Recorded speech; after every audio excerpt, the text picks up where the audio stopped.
कालचे पाय जाम झाले का? नाही आल्यापासून ते विचार करू म्हणजे वर पाय त्याची मत बी नाही खाली खाली खाली. तर तुम्हाला सांगतो कधी पण उतार असला तर काय करायचं, बॉडी पोझिशन मागे घ्यायची. हा बॉडी मागू घेऊन मग उतरायचं. डायरेक्ट पुढे घेऊन उतरला तर झोप जातो आपलं पुढं.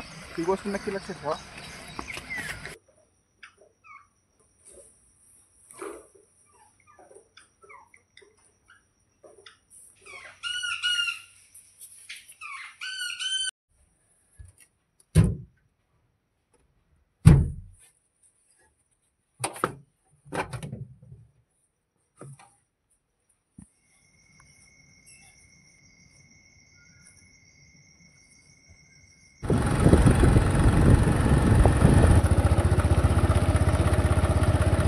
Good morning.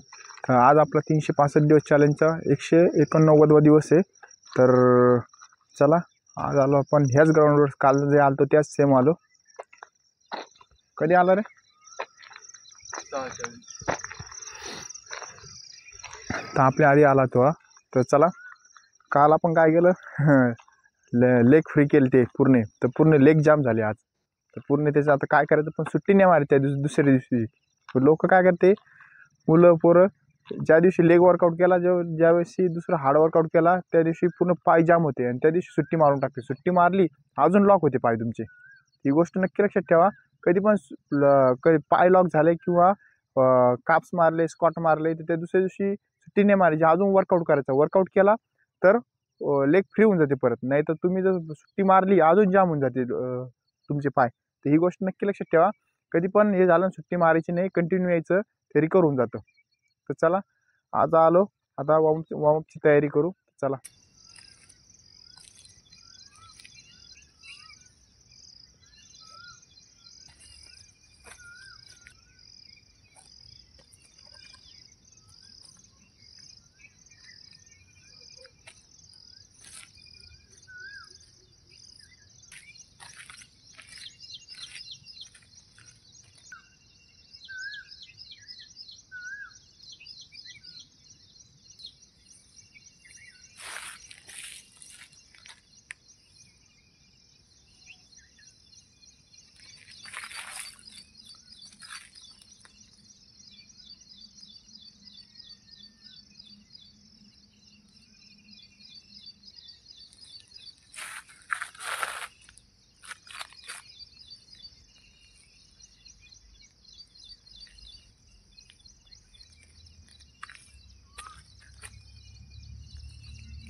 तर चला वॉर्मअप झाला आपला कंप्लीट. आता आपण काय करू, तर कालवानी जॉगिंग करू, थोडीशी अर्ध्यातून जॉगिंग करू, करणला पुढून जायला सांगू.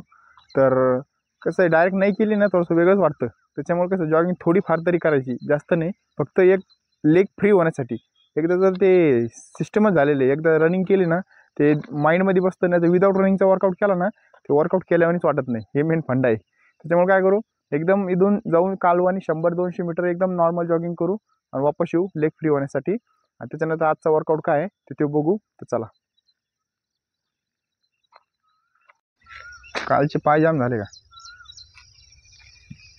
नाही आल्यापासून ते विचार करू म्हणजे वर पाय त्याची मत बी नाही तुम्हाला पाहिलं मी तुम्हाला मोठे डावत म्हणजे कवा चालून बसून. कधी पण लक्षात ठेवा, ज्या दिवशी आपण लेग वर्कआउट मारतो आणि किंवा हार्ड वर्कआउट करतो त्याच्या दुसऱ्या दिवशी जर पाय बी लॉक झाले तर त्या दुसऱ्या दिवशी सुट्टी नाही मारायची. सुट्टी मारली तर अजून पाय लॉक होते. तुम्ही अजून एक्सरसाइजमध्ये आले ना तर अजून लवकर रिकवर होतो. तर ही गोष्ट नक्की लक्षात ठेवा. तर 90% पोरं काय करते, आज स्क्वॉट मारले पाय जाम झाले, 2 दिवस येत नाही, अजून पाय जाम होऊन जाते.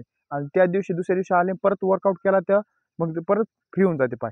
हा फंडा आहे ह्याचा वर्कआउटचा. तर चला जॉगिंग करू आता.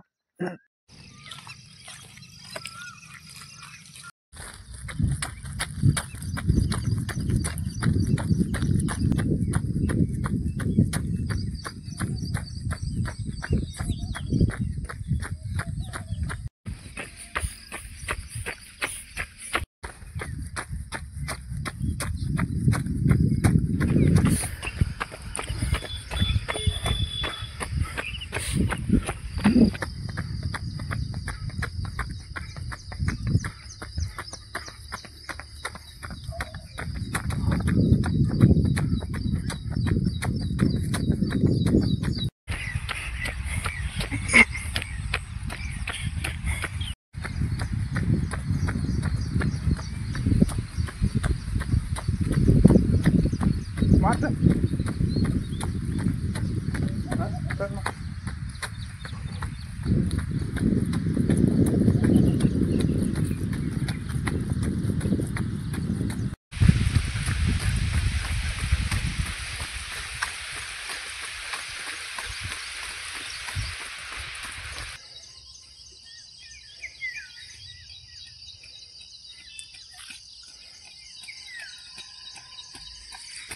तर तुम्हाला सांगतो कधी पण उतार असला तर काय करायचं, बॉडी पोझिशन मागे घ्यायची.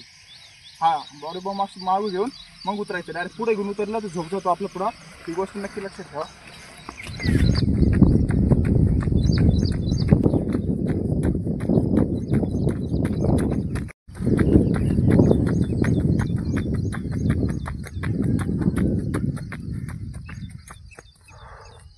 वॉकिंग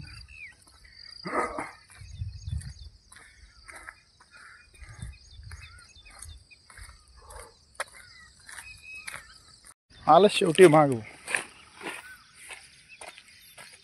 1.5 किलोमीटर आपण जॉगिंग केली आज रोडनी. तिथं झेंड्यापर्यंत गेलतो आपण.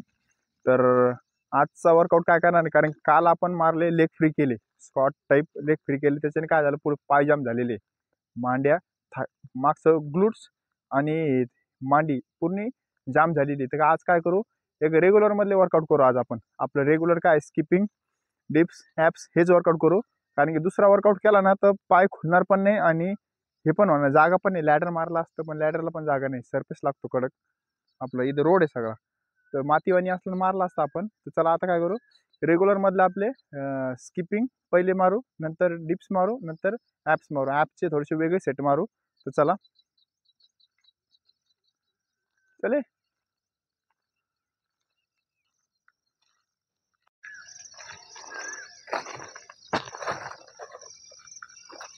चल मार स्किपिंग खाली, तिथं मार तिथं.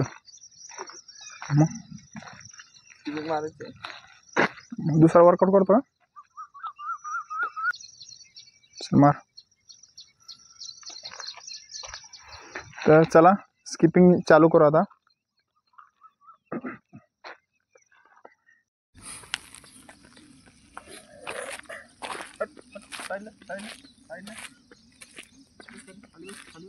खाली बस, खाली बस, खाली खाली खाली.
तर स्किपिंगचे सेट कंप्लीट झाले. 150 आपण मारले 5-6 सेट. तर चला स्किपिंग एक्सरसाइज कंप्लीट झाली आपली.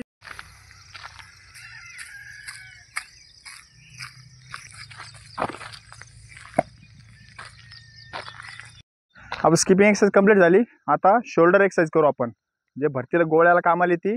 नाही तर आपण रनिंग काय होतं लोअर बॉडी करतो अप्पर बॉडी करत नाही. तर दोन्ही पण याचा हे पाहिजेत. कारण की शोल्डर काय होतं माहिती का आपण रनिंग करताना आपली हँड पोझिशन अशी असते जेव्हा लॉंग मारतो तेव्हा तर हे सगळं गळून जातं अप्पर बॉडी आपली. त्याच्यामुळे अप्पर बॉडी स्ट्रॉंग पण पाहिजेत आपली. नाही तर खालीच लोअर बॉडी असली अप्पर बॉडी रनिंग करताना हात ते गळून जाते. मग तुम्ही एनर्जी ती डाऊन होती तुमची. त्याच्यामुळे शोल्डर एक्सरसाइज करणार आहे आज. तर चला जुगाडणी आपल्या. तर चला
तर शोल्डर एक्सरसाइज केली आपण. शोल्डर एक्सरसाइज आपण रॉडनी करत असतो म्हणजे प्रॉपरली. पण आपल्या रॉड ते अवेलेबल नाही. आपण जुगाडणी करतो. जे अवेलेबल आहे त्याच्यापासून वर्कआउट करा कधी पण. त्याला म्हणजे फ्री वर्कआउट. तर चला शोल्डर एक्सरसाइज मारली आपण आज. तर आता काय करू डिप्स आणि आपली ॲप्स बाकी आहे. तर चला ती एक्सरसाइज करू आपण. चालला का रे? ते कुत्रे आले बा त्याला पाहून.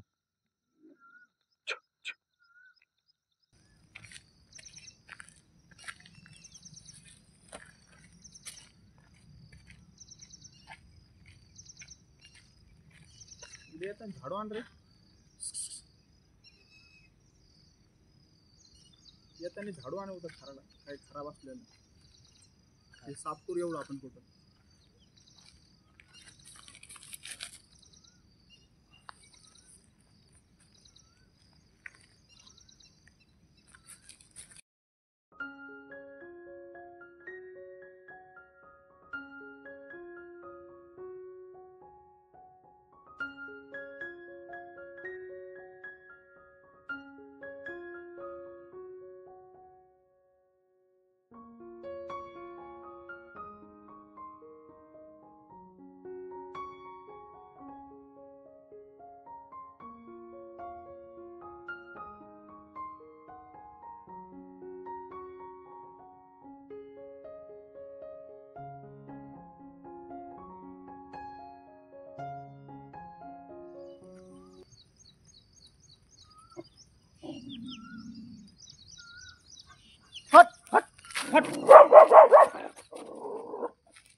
काय कुत्रे माग लागले बघा. 30-40 कुत्रे. तुला म्हणलं होतं येऊ नको इकडं का रे. 30-40 कुत्रे आले बघ इकडं. बस खाली खाली बस खाली बस. जाऊ आपण ना सोडून येऊन लागेल तर तिकडे धरणाकडे. चला आजचा वर्कआउट झाला कंप्लीट आपला. आज केला आपण रेग्युलर वर्कआउट केला आणि आज शोल्डर मारले. आज शोल्डर एक्सरसाइज केली. तर चला आता काय करू स्ट्रेचिंग करू आणि आजचा वर्कआउट कंप्लीट करून याला तिकडे सोडून यायला लागेल आधी. नाहीतर ते कुत्रे परेशान करून टाकेन त्याला माहिती का. चल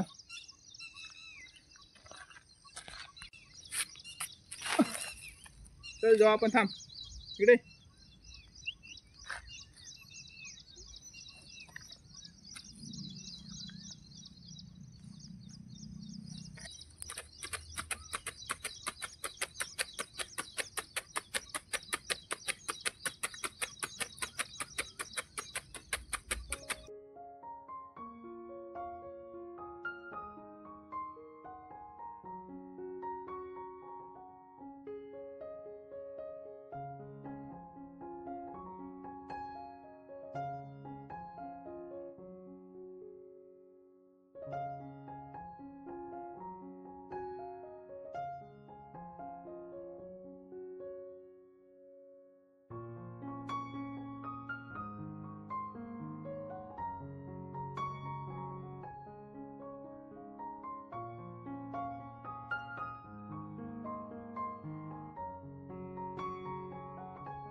चला आजचा वर्कआउट झाला कंप्लीट. तर आपण आज काय केलं नॉर्मल जॉगिंग केली 1 किलोमीटर. त्याच्यानंतर आपण स्किपिंग मारल्या. त्याच्यानंतर आज मेन एक्सरसाइजमध्ये शोल्डर एक्सरसाइज मारली आपण. जेणेकरून रनिंग करताना जे हात गळते ना आपले ते गळत नाही दुखत नाही हात. शोल्डर एक्सरसाइज मारली. त्याच्यानंतर आपण रेग्युलरचं डिप्स आणि ॲप्स मारले. किती क्वांटिटी कमी जादा मारा पण रेग्युलर मारा हे फंड असतो. आणि हळूहळू ट्रान्सफर होती बॉडी. एक दिवसात होत नाही. जिम पहिले बोललो तुम्हाला जिमची बॉडी कशी 15 दिवस गेला गेलं मसल ग्रो होती. आपली मसल नसती. आपली आतून स्टॅमिना बनतो. आणि स्टॅमिना का 6 महिने वर्षभरात बनत नाही. हळूहळू बनतो. तर 2-3 वर्ष लागते 100% स्टॅमिना बनायला. जिमची कशी 15 दिवस मारलेलं बॉडी सुस्तीला वाटतं लय मोठी बॉडी झाली पण काय करणार ते.